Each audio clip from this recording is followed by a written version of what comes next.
Hi folks, in this video we're going to be looking at esters, we're going to be looking at amines, and finally we're going to be looking at oxidation and reduction reactions.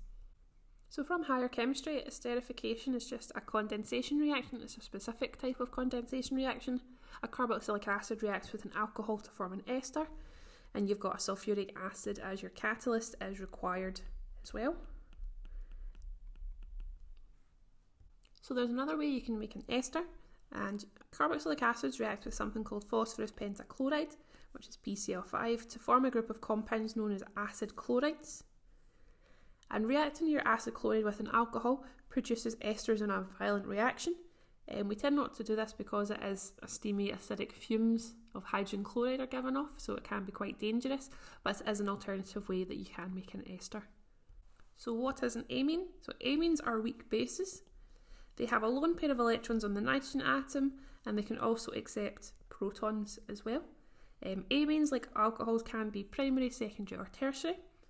So a primary amine, as you can see here, we are attached to one R group. A secondary amine is attached to two R groups, and then finally a tertiary amine is attached to three R groups. So if a tertiary amine has a similar mass to a primary or a secondary amine, it has a lower melting point and boiling point, and the reason for that is they can't form hydrogen bonds because they don't have that NH group. Therefore, it's going to be a lower melting point or boiling point. Amides are made via a condensation reaction between a carboxylic acid and an amine, and that's how you make something called an amide, and an amide has this group here. Sometimes can also be called a peptide link if you've got a hydrogen, but this is an amide here.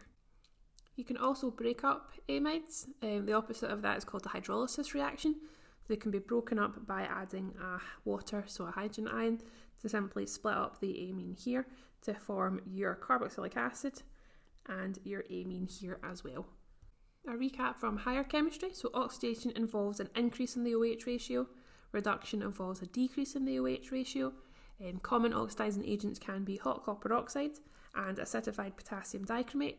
Hot copper oxide goes from black to red in oxidation, and acidified potassium dichromate goes from orange to green in oxidation as well. Primary alcohols can be oxidized in two steps.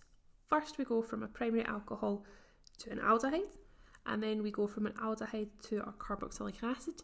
And a secondary alcohol can be oxidized in one step, so we go from the secondary alcohol to a ketone, and tertiary alcohols cannot be oxidized at all. So with reduction reactions, a reducing agent is required as well. Most common one is lithium aluminium hydride, so LiAlH4, and also sodium borohydride can also be used as a reducing reaction, or reducing agent, sorry. So if you go back to your ketone, we can use lithium aluminium hydride to reduce it back to a secondary alcohol. And that was a short introduction to remind you of esters, introducing to amides, and again a little recap of oxidation and reduction.